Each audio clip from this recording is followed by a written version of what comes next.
తలాక్ తీసుకున్న ఐఏఎస్ భార్య ఆఫీసు బయట కూడా వెతుకుతున్నాడు పేద భర్త. తర్వాత జరిగింది మానవత్వం ఏడ్చేసింది. దోస్తులారా, ఈ కథ ఉత్తరప్రదేశ్లోని అయోధ్య నుంచి.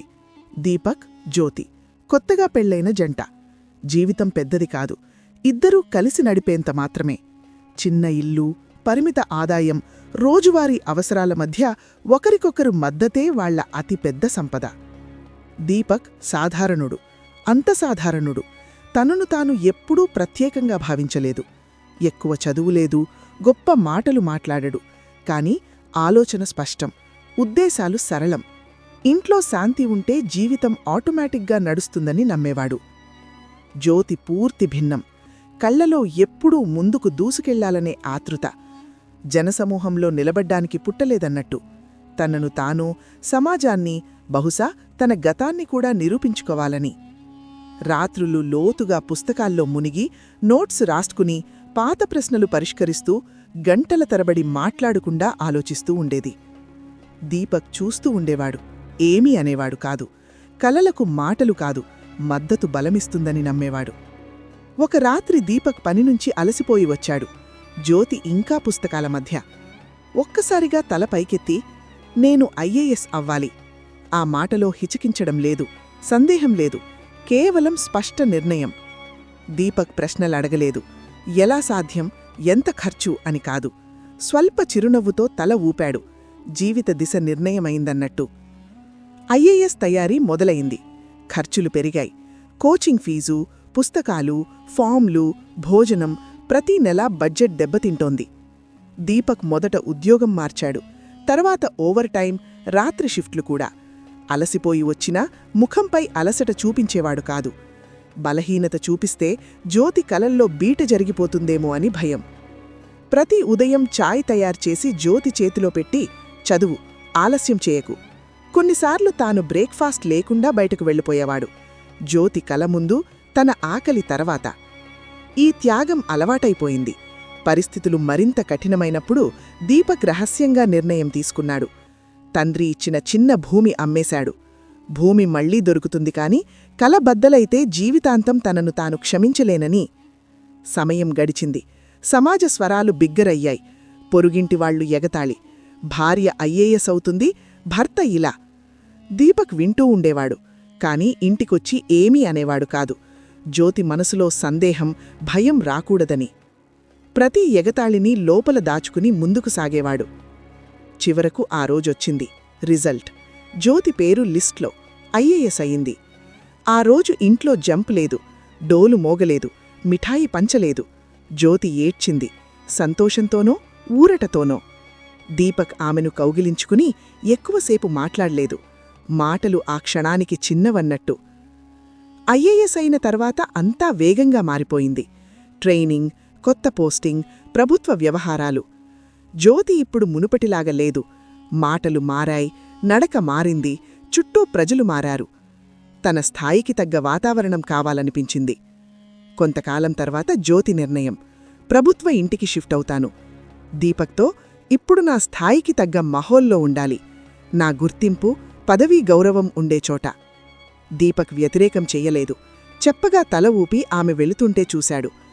ఆ పాత ఇంట్లో ఒంటరిగా మిగిలాడు. గోడల సీలన్, నిశ్శబ్దం మరింత లోతుగా అనిపించాయి. దూరం ఇప్పుడు స్థలం మాత్రమే కాదు, ఆలోచనలు కూడా. జ్యోతి బిజీ అయింది. దీపక్ ఒంటరి. ఫోన్ మాటలు తగ్గాయి, ములాఖాతులు ఔపచారికం. దీపక్ మార్పును అర్థం చేసుకుంటున్నాడు.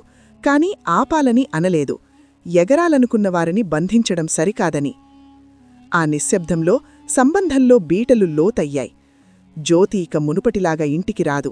పోస్టింగ్, ట్రైనింగ్, మీటింగ్లు జీవితాన్ని ఆక్రమించాయి. కొన్నిసార్లు వచ్చినా సమయం తక్కువ, మాటలు ఔపచారికం.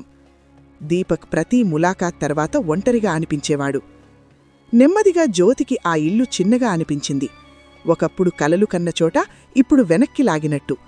తన కొత్త గుర్తింపును చిన్నచేస్తున్నానని అసంతృప్తి. దీపక్ మార్పును మాటల్లో పట్టలేకపోయినా కళ్లలో చదివేవాడు. జ్యోతి తక్కువ మాట్లాడుతుంది, తక్కువ నవ్వుతుంది, ఎక్కువ తొందరలో ఉంటుంది. ఏమైనా అడగాలనుకున్నాడు కాని చప్పగా ఉండిపోయేవాడు. ఒక సాయంత్రం జ్యోతి వచ్చి బ్యాగ్ సర్దుకుంటే దీపక్ మొదటిసారి నెమ్మదిగా అంతా బాగుందా? జ్యోతి చూసి ఆగి, అవును, జీవితం ముందుకు సాగుతోంది. ఆ మాటలో అనురక్తి లేదు, కేవలం నిజం. జ్యోతి వెళ్ళాక ఆ రాత్రి దీపక్ నిద్రపోలేదు. పైకప్పు చూస్తూ రోడ్లు విడిపోతున్న మలుపుమీద నిలబడ్డానట్టు. కొన్ని ప్రశ్నలు అడిగితే సంబంధాలు మరింత బద్దలవుతాయని తెలుసు. ఒకరోజు జ్యోతి ములాఖాతుకు పిలిచింది. స్వరంలో ఔపచారికత. దీపక్ అర్థం చేసుకున్నాడు. సాధారణ ములాఖాత్ కాదు. సమయానికి చేరాడు. జ్యోతి ఆఫీసులో ఉంది. ముఖం శాంతం, నిర్ణయం తీసుకున్నట్టు. దీపక్కు ఆ క్షణమే అర్థమైంది, ఈ మాటలు తిరిగి రావని. జ్యోతి నేరుగా, ఈ సంబంధాన్ని ముందుకు తీసుకెళ్లను. మాటల్లో కోపం లేదు, నొప్పి లేదు, స్పష్ట నిర్ణయం. దీపక్, నువ్వు మంచి మనిషివి, కానీ జీవితం మంచితనంతో నడవదు. నాకు నా స్థాయి, ఆలోచన, భవిష్యత్తు ప్రకారం జీవించాలి. ఇప్పుడు నీ ప్రపంచం, నా ప్రపంచం పూర్తి భిన్నం. దీపక్ జాగ్రత్తగా విన్నాడు. ముఖంపై కోపం లేదు. నిర్ణయం ఒక్కసారిగా కాదని తెలుసు. నీకు ఇది సరైనదైతే నేను ఎప్పుడూ అడ్డురాను. తన త్యాగం గురించి చెప్పలేదు. తన తప్పేమిటని అడగలేదు. జ్యోతికి ఊరట, సరైన వ్యక్తిని ఎంచుకున్నానని, శబ్దం లేకుండా వెనక్కి జరిగాడని. తలాక్ పేపర్లు త్వరగా వచ్చాయి. అంతా శాంతంలా, గొడవలేదు, ఆరోపణలు లేవు. ఇద్దరూ స్పష్టమైన వ్యక్తులు ఒక అధ్యాయం మూసినట్టు. దీపక్ ఆలస్యం లేకుండా సైన్ చేశాడు. చేతులు వణకలేదు, కాని గుండెలో ఏదో శాశ్వతంగా బద్దలయింది. తలాక్ తర్వాత జ్యోతి కొత్త జీవితం, గుర్తింపుతో సాగిపోయింది. దీపక్ పాత ఇంట్లో మిగిలాడు. నిశ్శబ్దం ఇప్పుడు తన మిత్రాలు. జీవితం సులువు కాదని తెలుసు, కాని ఎవరి ఎగురుడూ ఆపలేదనే ఊరటే అతని బలం. దీపక్ రోజూ లేచి బట్టలు సరిచేసుకుని తనతో, జీవితం ఇంకా ముగియలేదు. కాని లోపల ఏదో బద్దలయింది. బయట అంతా చెదురుతోంది. మనసు చెదురుతుండడంతో పని సరిగ్గా కాలేదు.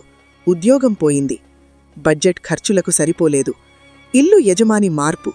ముందు పేరుతో పిలిచేవాడు, ఇప్పుడు సునో అని. ఒక సాయంత్రం స్పష్టంగా, వచ్చే నెల కట్టలేవు. దీపక్ గొడవ చెయ్యలేదు. తల ఊపాడు. ఆ రాత్రి ఆలోచించి మరుసటి రోజు ఇల్లు ఖాళీ చేశాడు. ఇప్పుడు ఛత్రం లేదు, ఆసరా లేదు. కొన్ని రోజులు ఇక్కడా అక్కడా, కాని ఎక్కడా భారంగా అనిపించలేదు. భారంగా బ్రతకడం దీపక్ స్వభావం కాదు. దినసరి కూలి మొదలయింది.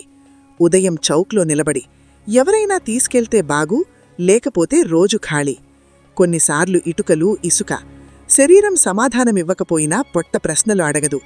ఒకరోజు కాంట్రాక్టర్ పిలిచి, ఇక నీవల్ల కుదరదు. గర్వం లేదు, ఎగతాళి లేదు, నిజం మాత్రమే. ఆ రోజు దీపక్ రోడ్డు పక్కన కూర్చొని ఉన్నాడు. ఎండ బాగా కురిసింది. చెమట కారుతోంది. మనసులో ఒకే ప్రశ్న, ఇక ఏమి? సమాధానం లేదు. సాయంత్రం ఆకలి ఎక్కువై పొట్టలో మంట. దగ్గర షాపులో నీళ్లు అడిగి తాగాడు. అప్పుడు చూశాడు, కొందరు పెద్ద బస్తాలు మోసుకుని రోడ్డు పక్కన కూడా వెతుకుతున్నారు. ప్లాస్టిక్, ఇనుప శకలాలు. ప్రజలు చూడకుండా దాటిపోతున్నారు. దీపక్ జాగ్రత్తగా చూశాడు. ముఖాలు మురికి, బట్టలు చిరిగినవీ కాని అడుగులు ఆగడం లేదు.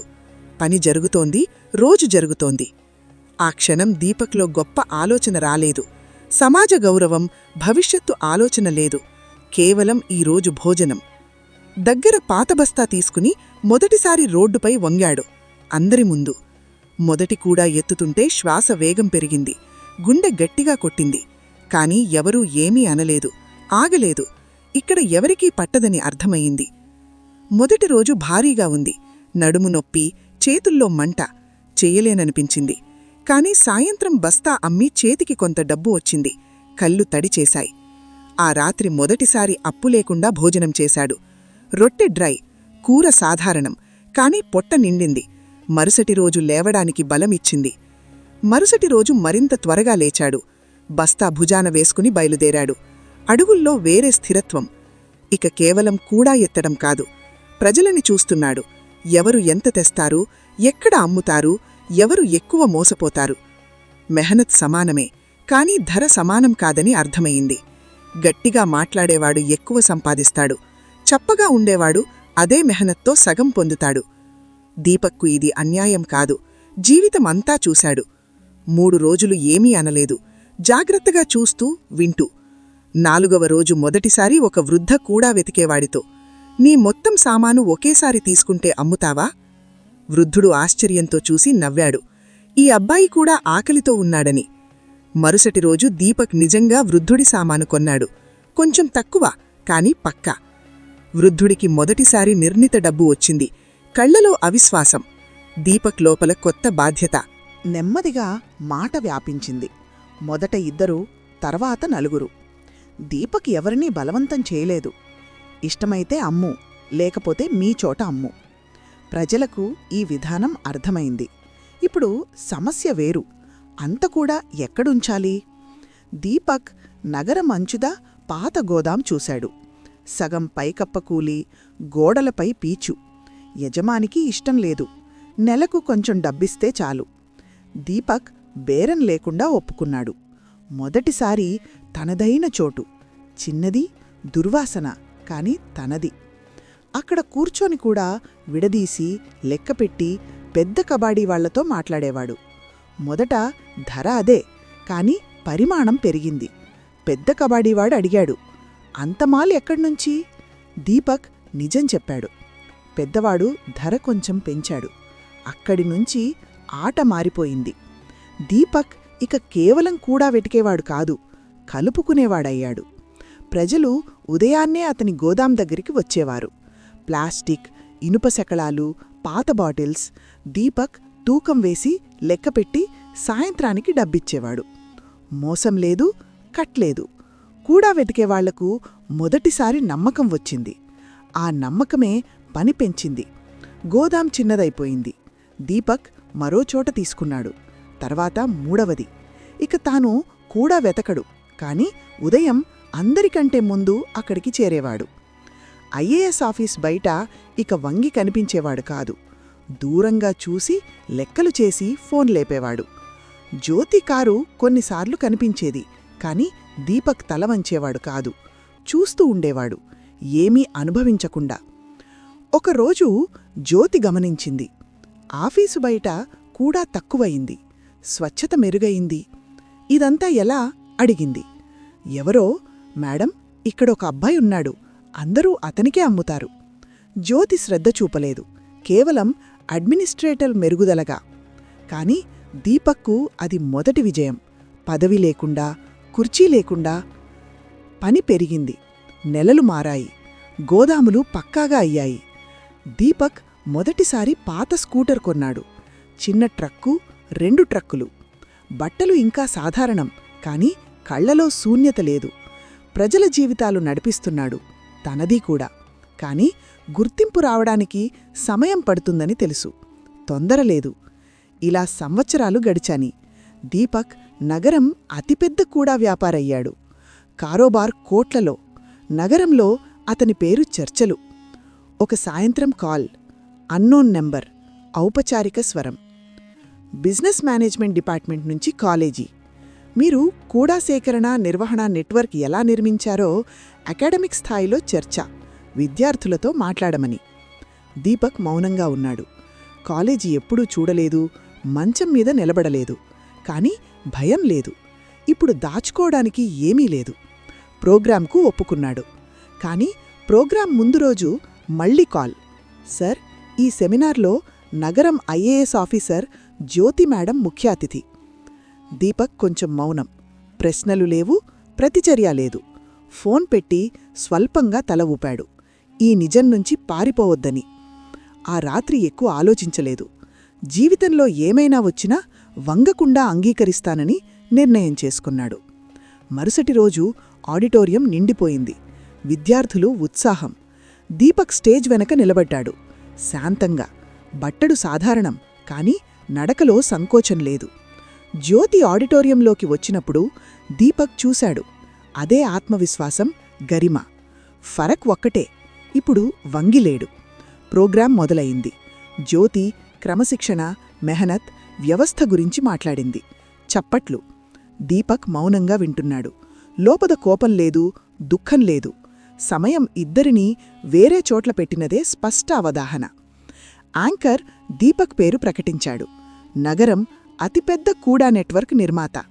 దీపక్ స్టేజ్ పైకి వచ్చాడు. ఎవరిని ఆకట్టుకోవడానికి ప్రయత్నం లేదు. నిజం మాత్రమే చెప్పాడు. మజ్బూరీలో కూడా ఎత్తడం మొదలుపెట్టాను. వ్యవస్థ లోపం చూశాను.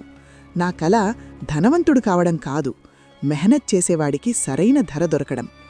నేను గౌరవం కోసం మొదలుపెట్టలేదు, పొట్ట కోసం. గౌరవం ఆటోమేటిక్గా వచ్చింది. ఆడిటోరియంలో నిశ్శబ్దం. జ్యోతి చూస్తోంది. ఇప్పుడు ఆఫీసర్ కాదు, తన గతాన్ని ముందు నిలబడి చూస్తున్న మనిషి. ప్రోగ్రాం ముగిసిన తర్వాత జనం తగ్గగానే జ్యోతి తనే దీపక్ దగ్గరికి వచ్చింది. స్వరం నెమ్మది. ఆఫీసు బయట నిన్ను వంగి చూసినప్పుడు నా నిర్ణయం సరైనదనిపించింది. ఈరోజు అర్థమైంది. పరిస్థితులు చూశాను, మనిషిని కాదు. దీపక్ శాంతంగా. తప్పు అర్థమైందంటే చాలు. జ్యోతి ఆశగా చూసింది. దీపక్ స్పష్టంగా. నేను నిన్ను క్షమించాను, కాని తిరిగి స్వీకరించలేను. నేను బద్దలైనప్పుడు నువ్వు ఎంచుకోలేదు. ఇప్పుడు నేను నిలబడ్డాను కాబట్టి తిరిగి రావడం నాకు సరైనది కాదు.